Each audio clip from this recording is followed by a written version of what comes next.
What do you think is the biggest challenge in getting rights holders and partners to get moving in that direction? Yeah. And I think you put it really well, that there is that journey of how do you start by watching something and sparking interest through Yeah. to taking action. Yeah. I think the first thing I'd say is that the passive consumption bit is still really, really valuable. You know, it's the top of the funnel. It's the way that you are exposed and become interested in a sport. And so from a meta point of view, that can be finding a video of a sport you didn't know about or a player you weren't as interested in on Instagram, Yeah. and then going through to take action. And I think if I just start on the consumption bit, lots has changed, mainly given the differences in changing viewing habits on the live sport, that we sit in front of the TV and we consume the live sport, but at the same time, we're on our phones, we're interacting with other aspects of the content, we're sharing things with friends, we're consuming stats or even trivia and games, which I know is a big part of what your organization has been helping sports federations with. So I think that has changed. The idea that you sit completely passively and just consume a game is no longer the case. And actually, if you observe people on their sofas watching a football game, they're often doing a bunch of other stuff at the same time. And may not be related to the game. True. At times. It could even be beyond. And my provocation is that actually the TV sometimes becomes the second screen. Yeah. So the first screen is how you're sharing and interacting with your friends and debating the moments that are happening.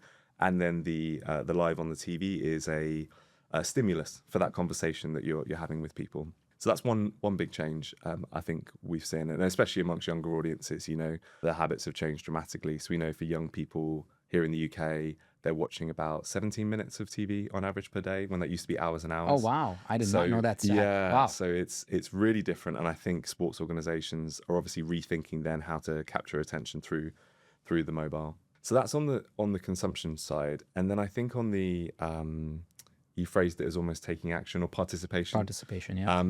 I think then we're very thoughtful at Meta about how we create that, the shop window kind of experience. So I think the way that sports federations can use the apps in a smart way is to think of it as the front door or the shop window, where you put a good amount of content out. Often more raw content is what we're encouraging people to do, that shows a bit more behind the scenes, and sparking enough curiosity for someone to take an action and do more.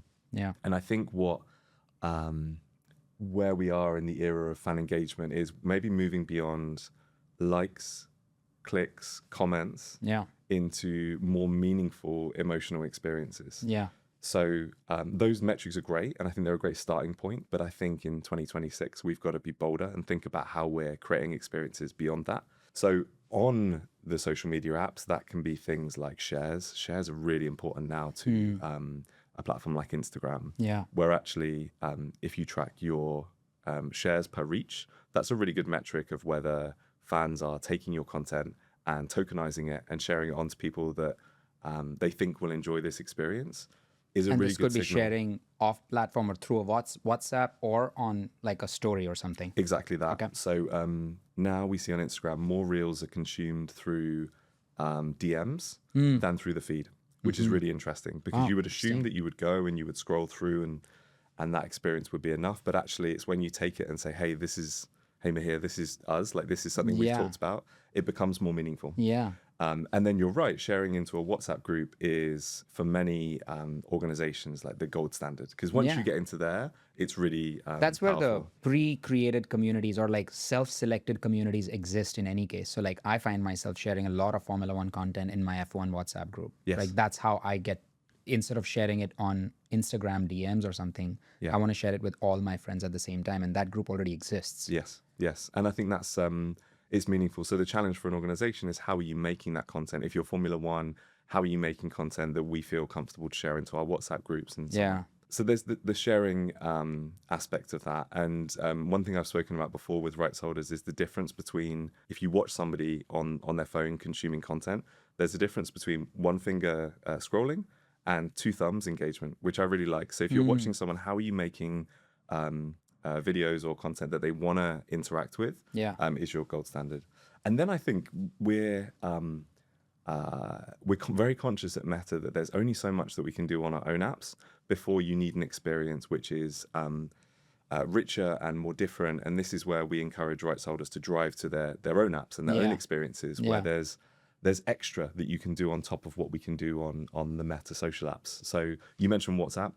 It's actually great for sending traffic out from the app into websites and owned apps Yeah. for things like ticketing or retail or fantasy. Yeah. You know, all these things that we can't do completely closed loop on the social apps Yeah. are becoming really important. So there's a few ideas. I think there's a huge value still in consumption. Yeah. Then there's the kind of action you take on the apps, and then thirdly, I think about how we're being a good shop window for the places that sports organizations want to send fans Yeah. to. That's actually a good point because that was going to be my next question. I mean, honestly, I do think that the organizations are doing a good job with broad reach. How do they get them onto their owned and operated platforms? Because that's where you truly get to know your fan, right? Like ultimately, if you're an organization for whom reach matters, I mean, a new organization, new league, where just getting it out to as many people as possible because you still don't know what your code audience is, get it out there, broadcast it out there, makes sense. And I've heard other Meta executives in the past talk about how Meta is the new broadcast, right? Like it reaches as many people as possible. But you don't know who your fan is truly if they're just following you on Instagram or Facebook. To get to know your fan better, get to know their likes and dislikes, track their journeys, understand what their preferences are, so that you can then personalize their journey directly with them. You do have to get them into your O&O platforms in some way, and that could be data capture, that could be playing games, that could be building communities, it could be ticketing, commerce, whatever. Do you work with organizations on that part of it as well, or are you or your job is to say like you should do it, but you're focused more on how to activate them on the social media platform, on your social platforms? Yeah, it's a good question. So I think I see my team's roles as consultative. So we should be really trying to deeply understand what it is the partner wants to achieve. And it's not always the same, right? So there are some that really want to build up an O&O presence. There's others that are quite happy being distributed, elsewhere. Yeah. Some may be more interested in audience. Some may be more interested in growing their business and commerciality. Yeah, Some come absolutely. to us because they want to innovate. Like they have those two bits in a good place. Yeah. I mean, everyone wants more audience and more business, but some come to us for creativity and innovation. That's where things like our new ground in the glasses really comes into that. But yeah, we try and take a consultative approach of what is it you're trying to achieve as a business, and then we have a bunch of business solutions that we can help retrofit to those goals. Now, the amount that we can influence is strongly linked to what's available on the apps. So we can then tailor our products to, hey, you really should be using the ticket selling feature within Instagram if you want to shift tickets, or hey, you're really interested in growing amongst younger audiences. Here's the kind of content that they like or they appreciate. The moment that we send people off platform into partners' apps is really then on them to figure out what that experience is. I think my advice is always when you're encouraging a fan to join the app, what is it there that's the value add, and what's going to make them really care about having that app in their pocket amongst another 100 apps? Yeah, I don't know that's how many right. we've got. Yeah. And I think we're seeing a transition from the basic app features, which have been there for a while, to a demand and a hunger and an appetite for more compelling experiences. And so not only are you competing with all the other sports that are in your marketplace, other clubs, if you're a football team, for example, but also the other aggregated apps like OneFootball or Fanzo, or Absolutely. There's a bunch of different experiences. Yeah, in the now. US, it's Bleacher Report. as an Bleacher, example. yeah. So, or even stats apps that people want to go deeper. So you've got to think about your competition as how are you attracting attention for your app in amongst a very crowded space, and what's your unique value proposition? And if that value proposition of me downloading an app is that I can see the scores or I can see a bit of video, I'm not sure that's enough anymore. Yeah. And it's a great starting place, but I think about how you're having something that I can only open the app to experience. That's what's going to get me to click it. And I think that's where we're seeing a transition with organizations on a spectrum of starting with those basic features and laddering to something that's really unique. I mean, I was on the Formula One app trying to pick my fantasy team. Yeah. Like, that's a great value proposition. Absolutely. So I can't do that elsewhere. So yeah, I think that's where you're seeing more sophistication being required from rights holders to develop something that's additive, rather than you can kind of find it on other websites and so on. That's actually one of the key tenets when we talk to our partners. It's can't just be a Me Too app. You need to, first of all, your audience is used to certain quality of experiences now, right? So it behooves you to actually move beyond scores. And also because today, I mean, the whole world is changing. I don't even know if people go to ESPN for scores anymore. It's just going to Google and just typing in, and it just tells you what the score is, or your agent is telling you what's happening or whatever on ChatGPT or Meta.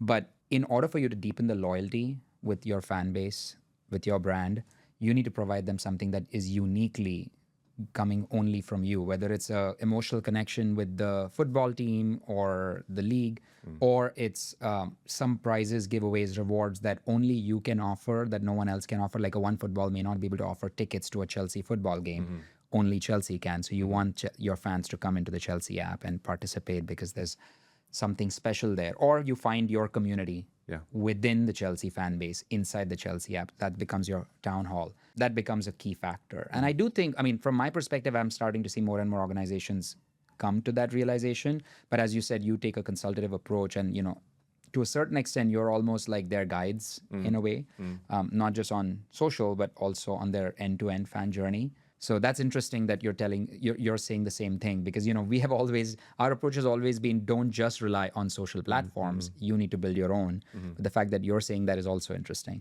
Yeah, and I think it's complementary, right? Like there's a huge, we're talking about marketing here at the end of the day, right? Yeah. Which is, how are you getting a fan to care about your product, which is your club or your league? And then once you've built that care, and I think this is where people rush too much sometimes, once you've built that care in a meaningful, sustainable way, how do you then encourage them to invest more? And invest could be their time, it could be their money, it could be transactions. But I think you don't want to skip down that funnel too quickly. And starting with the top of the funnel, getting people aware and interested, then moving them to feel some passion, and you mentioned community, and then get to a stage where you're using the sign-in of the data or whatever to transact. That may take time. And I think we're all under pressure to deliver results. But I think trying to hold back on that a bit to create something that works for 10, 20 years by being meaningful is the real challenge, rather than saying, okay, we have 100 million fans. How can we get all of them to spend twice as much money with us? It's a shortcut, and I think it's a bit short-term thinking. Are you seeing your partners agree with that sentiment, or actually, whether it's agree or disagree, does it resonate with them that it's going to take time, and are they in it for the long haul? I think it's almost arming them with the messaging that they can use with their own internal stakeholders, right? Because you have different organizations within organizations. If you ask the chief commercial officer, it's, how am I converting my fan base into more meaningful revenue this week or this quarter? And I think it's the job of a chief content officer, a chief marketing officer, a chief innovation officer to say, okay, but at the same time, we want to build something that's sustainable and gives us, true fan engagement and loyalty over 5 years, 10 years. How do we slow this pace a little bit? Or how can we take some revenue on this side, but maybe be less transactional over here so that we grow things slowly? I don't think they're in opposition. I think you just have to balance them really nicely. It's education more than anything else. So I think we're just trying to arm them with those stories of like, think about how young fans get into a sport and feel passionate about it, or yourself. And then replicate that in your own experiences, and don't let it feel like you're just creating a place where you want to capture numbers or capture data.